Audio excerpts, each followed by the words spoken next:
Herkese merhaba. Alaz Örgü kanalıma hoş geldiniz. Bugün sizlere örgülerde esnek ilmek kapamaya ihtiyaç duyduğumuzda kullandığımız bir tekniği anlatacağım. Adı İtalyan Mind Off, iğne ile esnek ilmek kapama yönteminde diyebiliriz. Şimdi bu yönteme geçerken öncesinde ben 2 tane hazırlık sırası öreceğim. Bunları yapmadan da bu kesme işlemi uygulanabilir ama bu şekilde daha güzel bir görüntü olduğu için ben bu şekilde anlatmayı tercih ediyorum. Şimdi bir kazan etek lastiğinin uygulamasında göstereceğim size bunu. Şu an sıra başındayım. Yuvarlak örgülerde nasıl yaparız bu işlemi? Bugün buna bakacağız birlikte. Bir düz bir ters lastiğim. Şimdi şöyle yapıyorum. Bu iki hazırlık sırasından ilkini öreceğim. Bu sırada düz ilmekleri örmeden alacağım. Sadece tersleri öreceğim. Şimdi dediğim gibi başlangıç noktasındayım. İlk ilmeğim bakın bir düz ilmek. Onu örmeden ip arkadayken alıyorum. Sonra ipi öne geçiriyorum. Ters ilmek var sırada, onu örüyorum. İpi arkaya geçiriyorum. Sıradaki düz ilmeği örmeden alıyorum. İpi öne geçiriyorum. Sıradaki ters ilmeği örüyorum. Yani düz ilmekleri örmeden alıyorum. Ters ilmekleri örüyorum. Düz ilmeği örmeden tersi örerek alıyorum.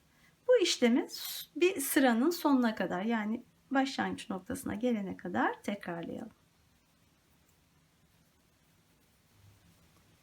Sıranın sonuna doğru geliyorum. Son 2 ilmekte düzü örmedim, tersi ördüm. Şimdi ikinci sırada tam tersi işlem yapacağız. Yani düzleri öreceğiz. İlk ilmek bir düz ilmek. O nedenle düzü örüyorum. Sonra ipi öne alıp tersi örmeden alıyorum. İpi arkaya alıyorum, düz örüyorum. İpi öne alıyorum, tersi örmeden. Yani bu sırada düzleri örüyorum, tersleri örmüyorum. Bu sırayı da bu şekilde tamamlayalım. Evet, ikinci sıranın da sonundayım. Son tersi de örmeden aldım. Şimdi artık iğne ile kapama yöntemine geçebiliriz. Bunun için önce ipi şöyle bütün örgüm boyunca ölçüp mesafesini şöyle bakın. Bir tur şöyle örgümün uzunluğu kadar ölçtüm. Bunun gibi en az 3 tur olacak şekilde kesiyorum. Yani bunun 3 katını alacağım şimdi. Oldukça uzun bir ip olmuş oluyor. 3 katını ölçtüm. Ve kesiyorum. Bir iğneye geçiriyorum ipimi.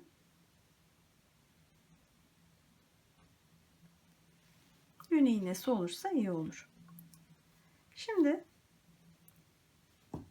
başlamadan önce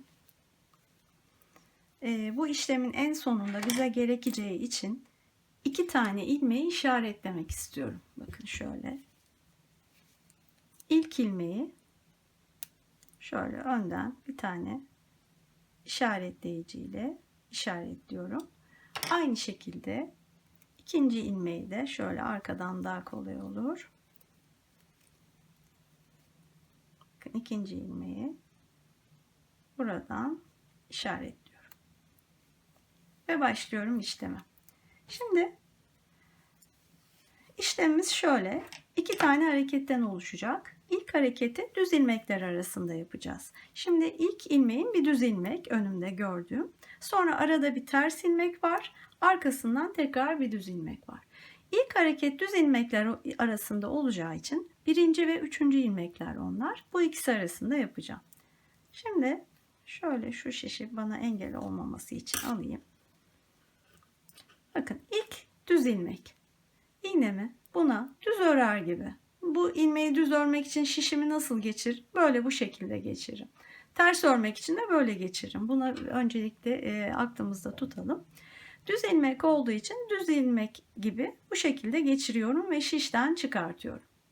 Sonra aradaki ters ilmeği atlayıp, yani şunu atlıyorum.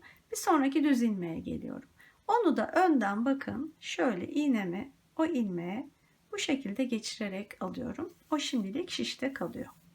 Şimdi başlangıçta ipimiz biraz uzun olduğu için dikkat etmemiz gerekiyor.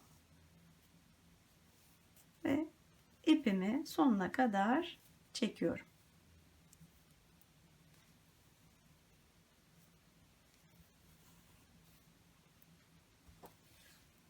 Şimdi ikinci hareketimiz ters ilmekler arasında.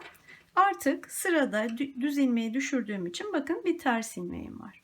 Şimdi o ters ilmeğe ters örer gibi, yani bu şekilde iğnemi geçiriyorum ve şişten düşürüyorum. Sonra aradaki bu düz ilmeği atlıyorum ikinci ters ilmeğe, yani şu ilmek. Onun için de bakın şöyle bir hareket yapacağım. İğnemi arkadan bu düz ilmeğin yanından geçiriyorum ve o ilmeğin içinden, bakın o ilmek, bu ilmek, onun içinden şöyle arkaya geçiriyorum. Bu işlemi bir seferde başlangıçta yapmak zor gelebilir. İkinci seferde 2 aşamalı göstereyim. İsterseniz onu da deneyebilirsiniz. İpimi yine çektim. Şimdi tekrar yine düz ilmeklerdeyiz. Bu iki hareketi tekrarlayacağız. Bütün ilmekler bitene kadar. Nasıldı? İlk ilmeği düz olarak bu şekilde alıyorum. Aradaki tersi atlıyorum. İkinci düzü böyle alıyorum. İpimi çekiyorum. Sonra sıra ters ilmeklerde. Nasıldı? Ters ilmeği böyle alıyorum. Aradaki düzü atlıyorum. İkinci ters için iğneyi arkadan geçirip bunun içinden geçireceğim. İlk etapta bu zor gelirse bakın ilk iğneyi böyle geçirip sonra bunun içinden arkaya geçirebilirsiniz. Bu da bir yöntem. Zamanla eliniz alıştığında tek harekette yaparsanız çok daha hızlı olur. İlk başta karmaşık gelebilir ama inanın değil, birkaç tane yaptıktan sonra çok kolay gelmeye başlayacak. Bir kez daha gösteriyorum. Sıra düz ilmeklerde. Düz ilmeği düz örer gibi aldım. Tersi atladım. Bir sonraki düzü bu şekilde aldım.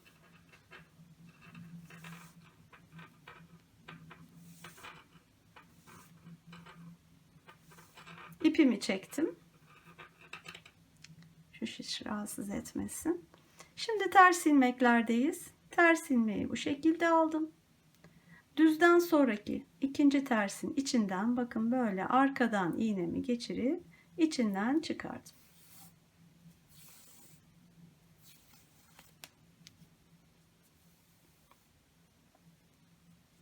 Bir kez daha göstereyim. Düz ilmeklerdeyim. İlk düzü bu şekilde aldım, şişten düşürdüm. İkinci düzü böyle aldım. İpimi çekiyorum. Şimdi ters ilmeklerde sıra. İlk ilmeği ters örer gibi bu şekilde alıp şişten düşürdüm. İkinci tersi böyle aradan iğnemi geçirip içinden geçerek aldım. Ve ipimi tekrar çekiyorum. Evet, bu işlemi bütün ilmekler bitene kadar tekrarlayacağız. Bakın oldukça esnek ve güzel bir kapama şekli oluşuyor. Evet, son 4 ilmekteyim. Önce sıradaki düz ilmeği bu şekilde alıyorum. Ardından ters ilmeği bu şekilde alıp diğer tersin içinden geçiriyorum ve 2 ilmeğe düştüm. Şimdi bakın burada ilk başta işaretlediğim 2 tane ilmek vardı. Onları kullanacağım düzgün bir bitiş için. Şimdi sırada bir düz ilmeğim var, bakın. Onu bu şekilde geçiriyorum, alıyorum. Sonra burada ilk işaretlediğim ilmek bir düz ilmekti. Onunla birlikte bu ikisini geçiriyorum. Bunu çıkartıyorum. Şimdi sadece şişte bir tane ters ilmeğim kaldı ve işaretlediğim bir tane ters ilmek var arkada da. Onu da bakın, bunu bu şekilde alıyorum, şişteki ters ilmeği.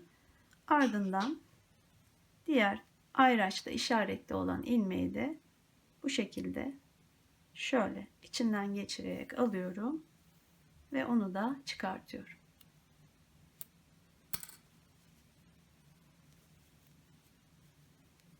Evet, bu şekilde bitirmiş olduk. Şimdi bu ipi iç kısımda gizleyelim. Şöyle çeviriyorum örgünün iç tarafını. Önce bu ipi şöyle en yakın bir ilmekten geçiriyorum. Ve biraz çekiyorum. Arada boşluk kalmayacak kadar. Bakın bitiş noktası da oldukça düzgün oldu. Şimdi bu ipi bir sabitlemek istiyorum. Şöyle gevşemesini önlemek için. Ardından da şöyle iç kısımda bakın. Bu lastik ilmeklerinden bu şekilde iğnemle geçirerek ipi bir miktar yürüteceğim sağlam olması için. Bu şekilde hiç belli de olmaz. İçte yürüttüğümüz kısım gayet temiz bir çalışma olur. Biraz daha yapalım.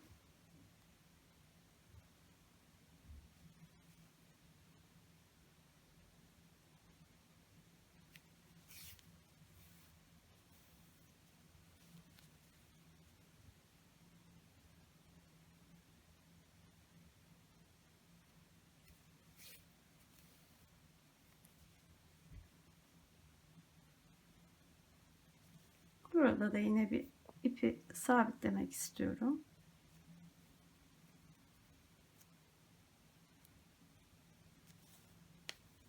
Evet, kesebiliriz artık.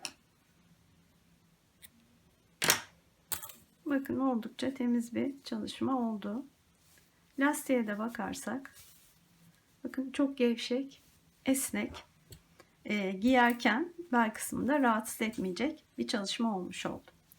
Evet, böylece bu videoda anlatacaklarımın sonuna geldim. Videomu izlediğiniz için teşekkür ederim. Kanalımı takip etmeyi unutmayın lütfen. Beğeni ve yorumlarınızı esirgemeyin. Bir sonraki videoda görüşünceye dek hoşça kalın, sevgiyle kalın.